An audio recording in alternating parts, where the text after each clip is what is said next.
Cacou cacou. Dans la vie de ma mère, on va quick, wesh. J'ai envie d'un burger. Oui, un chocobon.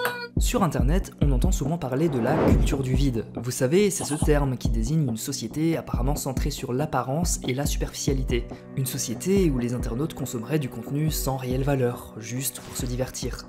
Ouais, alors dit comme ça, c'est un peu dramatique. Et puis se divertir, c'est quand même sympa parfois. Enfin, c'est ce que je me suis toujours dit, et je continue de le penser.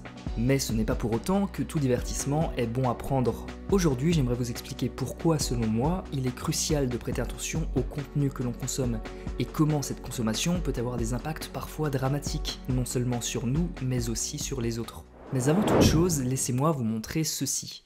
Ce que vous voyez ici, c'est une cascade de propagation. C'est ainsi que les informations se diffusent sur internet. Alors, ces cascades, elles peuvent prendre plusieurs formes, être petites ou carrément immenses.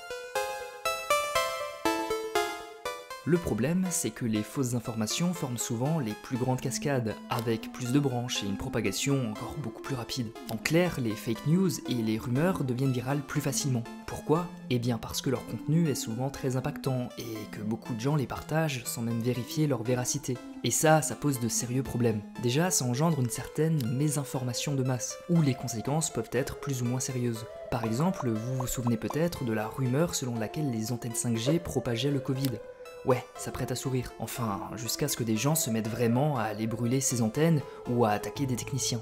Mais là où on passe un cap, c'est quand cette mésinformation devient une désinformation, donc quelque chose d'intentionnel. Ce n'est plus de la simple ignorance, mais une volonté délibérée de mentir, pour nuire à une personne que l'on n'aime pas ou encore pour gagner de l'argent.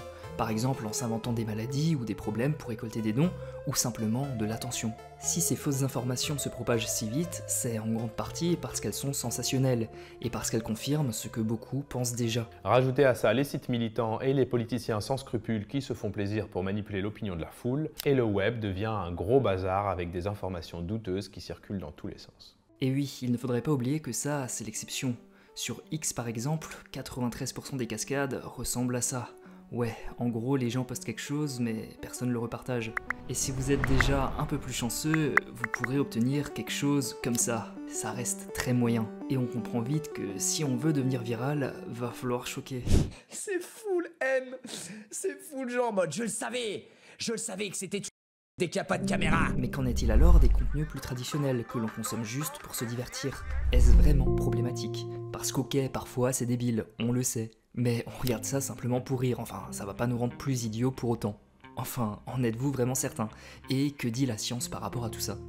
Prenons l'exemple des vidéos que vous voyez en fond depuis tout à l'heure. Elles illustrent ce que certains appellent du brainwash. Et qui d'ailleurs a même été élu mot de l'année 2024 par la presse universitaire d'Oxford. Il se définirait comme la détérioration supposée de l'état mental ou intellectuel d'une personne, causée par une surconsommation de contenus triviaux ou peu stimulants.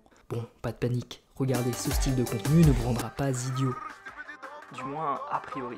En revanche, ce que suggère la majorité des études, c'est que les personnes développant un problème de contrôle quant à leur utilisation des réseaux sociaux seront plus propices à obtenir de moins bons résultats scolaires, des difficultés professionnelles ou encore une qualité de vie inférieure. Ouais, d'un coup, ça donne envie de lâcher son tel. Mais pour aller plus loin, on peut également jeter un œil à cette méta-analyse, qui affirme qu'une utilisation problématique d'Internet est associée à certains déficits cognitifs, et ça indépendamment du type d'activité en ligne. Que vous soyez addict aux jeux de hasard, au cybersexe ou à une utilisation excessive des médias sociaux, vous êtes a priori touché par les mêmes déficits. On ne parle évidemment pas de déficience intellectuelle ou je ne sais quoi, mais simplement de difficultés spécifiques dans des fonctions cognitives précises. Des difficultés qui justement peuvent impacter cette capacité que l'on a à contrôler notre utilisation d'internet. En gros, certaines personnes seraient plus vulnérables que d'autres, et pour certains, si vous commencez à scroll, ça va vraiment être compliqué de s'arrêter.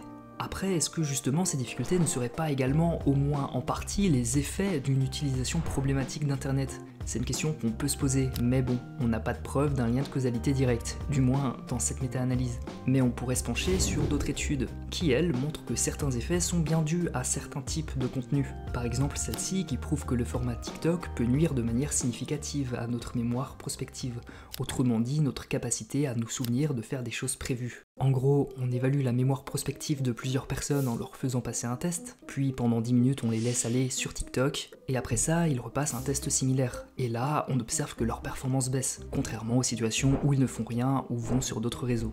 Maintenant, concernant les conséquences à long terme, on n'a pas encore assez de recul, mais les études se multiplient, et on en saura sans doute bien plus d'ici quelques années. Pour l'instant, ce qu'on peut dire, c'est que les gens qui passent la majorité de leur temps à consommer du contenu sans discernement sur les réseaux ont tendance à avoir une moins bonne qualité de vie. Personnellement, je pense que c'est une sorte de cercle vicieux, où d'un côté on passe trop de temps à se divertir parce qu'on va mal, et de l'autre, le fait d'y passer nos journées nous tire encore plus vers le bas. Et de la même manière, je pense que certaines personnes profitent du mal-être des autres pour faire des vues. Puisque quand on n'est pas satisfait de sa propre vie, voir des gens entre guillemets moins bien lotis peut nous rassurer. Ça nous permet de nous réconforter quant à l'image qu'on se fait de nous-mêmes en quelque sorte. Et c'est juste effrayant de voir à quel point les contenus basés sur la ridiculisation surjouée ou non d'une personne sont nombreux et attirent une large audience. Bref, après, évidemment, se divertir c'est humain, voire même essentiel, faut pas non plus diaboliser ça, on en a tous besoin. Mais il est tout de même crucial de réfléchir à la façon dont on le fait, à la façon dont on interagit sur internet et à la façon dont on repartage des informations, puisque chaque contenu que nous choisissons de regarder a un impact, que ce soit sur notre temps, notre esprit et même sur l'environnement et la société.